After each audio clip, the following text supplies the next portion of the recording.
Bonjour à tous et bienvenue sur ce nouveau tutoriel Blender où l'on va créer notre propre shader, notre propre matériau cartoon.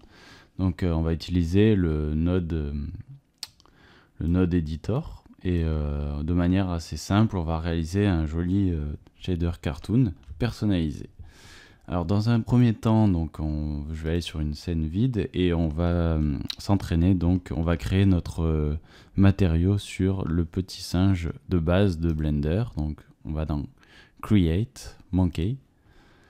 Voilà, on a notre petit singe, comme ça vous pouvez le faire aussi en même temps.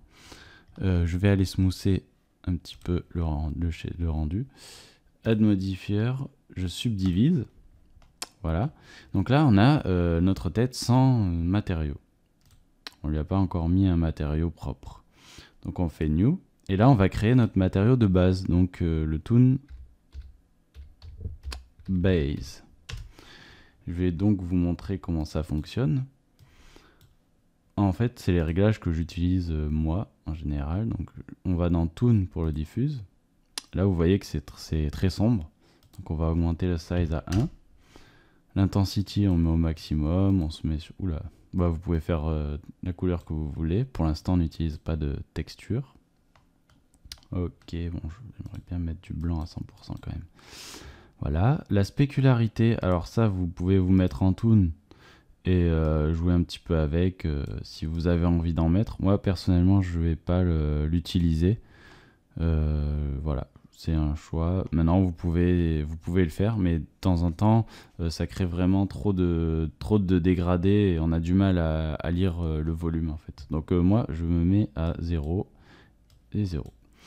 Voilà, donc là, on a notre shader de base et on va dupliquer notre singe pour faire notre shader amélioré, avancé. Voilà. Ok, donc je mets la tête à côté pour pouvoir comparer. Et on va devoir créer deux nouveaux matériaux. Donc un premier qui va s'appeler Black et qui sera tout noir. Il va nous servir en fait à, donc j'enlève la spécularité, à créer les contours, comme si c'était un dessin, créer les contours de notre personnage. Et je vais ajouter un nouveau matériau et c'est sur celui-là qu'on va faire nos petits effets. Donc c'est sur celui-là qu'on va travailler en fait. Donc je vais appeler Toon Final. Voilà. Voilà, donc maintenant que j'ai ça, on va pouvoir aller dans le node editor, s'amuser un petit peu. Ok. Donc là, je clique ici. Use shader nodes to render the material. Voilà.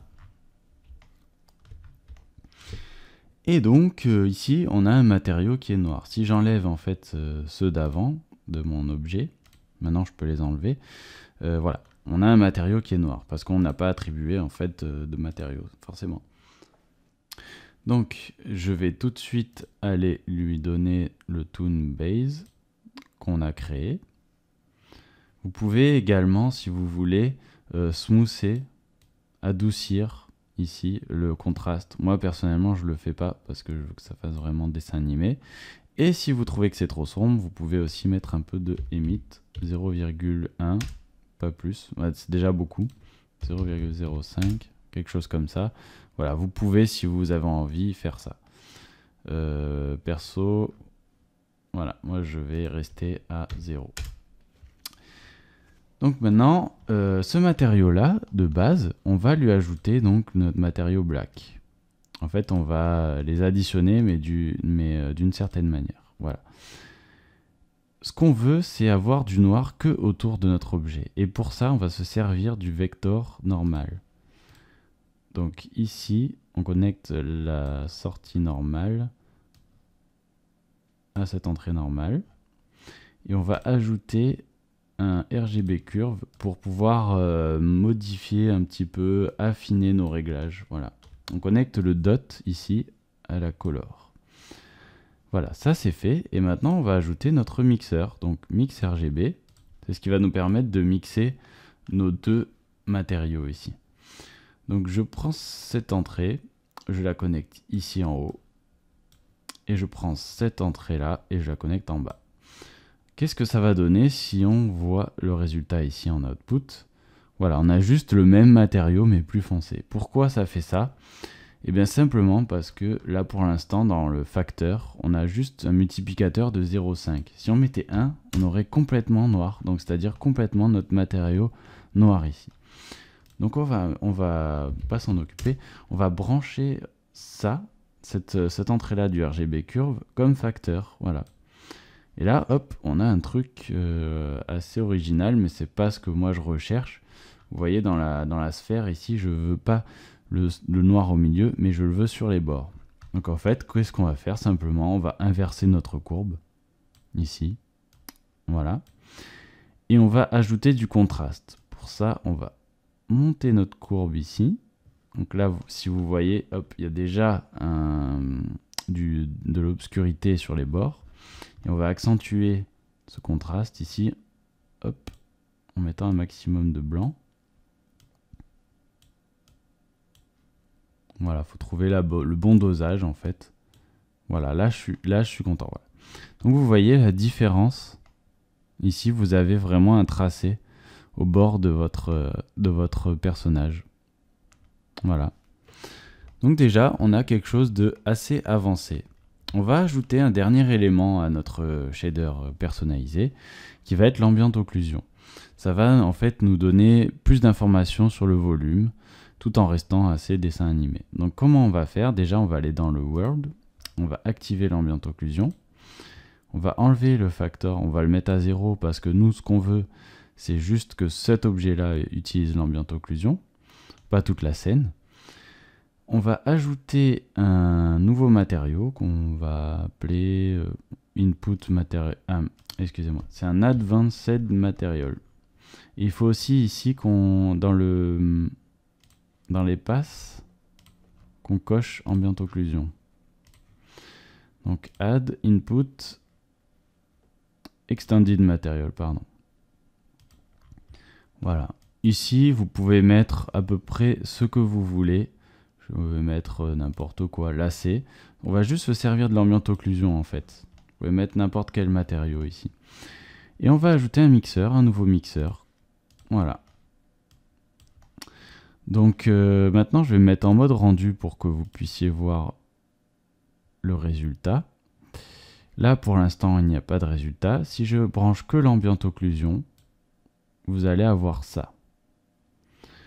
Maintenant, je vais multiplier en fait cette ambient occlusion avec notre sortie.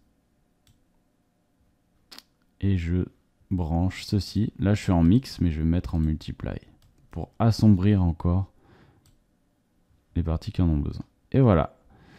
Donc là, on a notre rendu final. En facteur, on va se mettre à 1, multiplier à fond, à 100%. Et on a des nouvelles informations qui apparaissent. Il y a un peu de grain, mais ça aussi, ça peut s'améliorer. Donc voilà, on a obtenu notre shader. Vous pouvez aussi, au lieu de multiply, faire add. Alors là, on est sur 1, mais bon, vous pouvez mettre à 0,5. Ça va éclaircir votre matériau, simplement. Il n'y aura plus d'obscurité. Même si vous pouvez ensuite remultiplier avec un autre matériau pour avoir une part d'ombre. Voilà, vous avez vu donc notre shader personnalisé qu'on a fait assez rapidement. Dans le prochain tutoriel, je vais vous montrer comment, utiliser ce shader sur plusieurs objets donc de votre personnage et utiliser les textures donc pour rendre encore meilleur votre shader cartoon. Voilà, donc j'espère que ce tutoriel vous a plu. J'ai mis un petit peu de temps à sortir la vidéo, c'est juste question d'emploi du temps tout simplement. Vous inquiétez pas, je reste actif sur ma chaîne. N'hésitez pas à vous abonner et merci d'avoir suivi ce tutoriel et à très bientôt pour la partie 2 de ce tutoriel.